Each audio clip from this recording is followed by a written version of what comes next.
جب be be Fatima الزہرا سلام اللہ علیہا کے لیے حضرت امام علی ابن ابی طالب علیہ السلام کا رشتہ آیا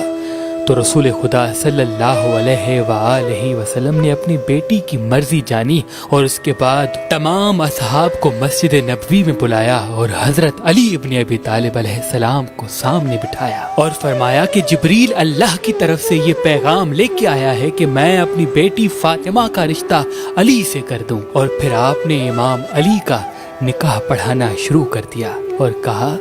اے علی، میں اپنی پیاری بیٹی فاطمہ تمہارے نکاح میں دیتا ہوں، تمہیں قبول ہے؟ امام علی ابن ابی طالب علیہ السلام نے مسکرا کے کہا، ہاں یا رسول اللہ، قبول ہے، اور فوراً سجدہ شکر ادا کیا اور پوری مسجد خوشی سے چہک گئی۔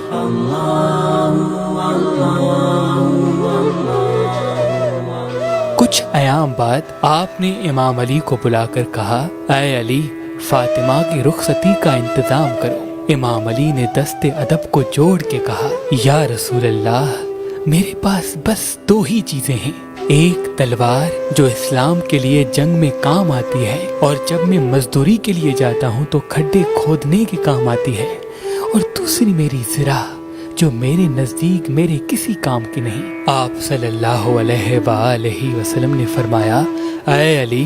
زرہ بیچ دو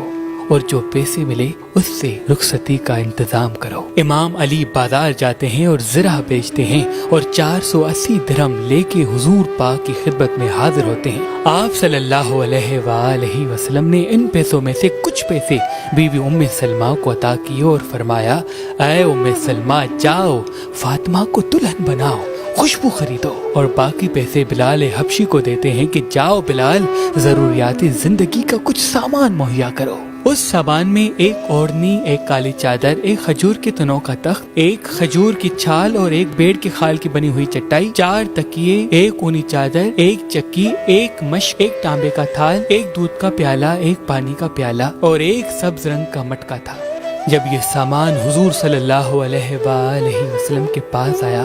تو آپ کی مبارک آنکھوں میں آنسو آ گئے اور آپ پروردگار عالم کے دربار میں دعا کے لیے ہاتھ بلند کر کے کہتے ہیں کہ اے پروردگار عالم، علی و فاطمہ کو دنیا و آخرت میں سرخرو فرما، اور جو ان سے پیار کرے تو بھی ان سے پیار کر، اور جو ان سے دشمنی کرے تو بھی ان سے دشمنی کر۔ بس بنت رسول اللہ دلہن بنی اور امام علی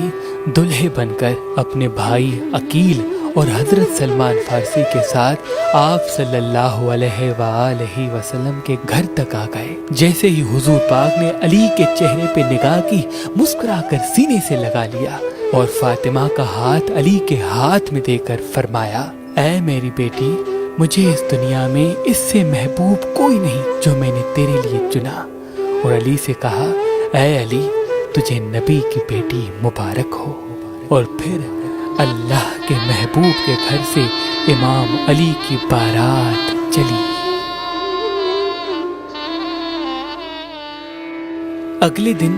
ایک صحابی آپ صلی اللہ علیہ وآلہ وسلم کی خدمت میں آیا اور کہنے لگا، یا رسول اللہ، میں چاہتا ہوں کہ علی کی چھوٹی سی دعوت کروں، لیکن میرے دامن میں وسعت نہیں، بس ایک چھوٹا سا جانور ہے جو میں قربان کر سکتا ہوں۔ حضور پاک نے مسکرا کے کہا، اللہ قبول کرے گا۔ علی کو بلایا اور کہا، بلال، کمبر، جاؤ پورے مدینے کو کہو کہ آج علی کا ولیمہ ہے۔ حضور پاک نے گوشت پکایا اور اپنے مبارک ہاتھوں سے پورے مدینے کو تناول فرمایا۔ گوشت ویسا کا ویسا رہا اور پورا مدینہ علی کی شادی کا کھانا کھا کر اپنے گھر رواں ہوا۔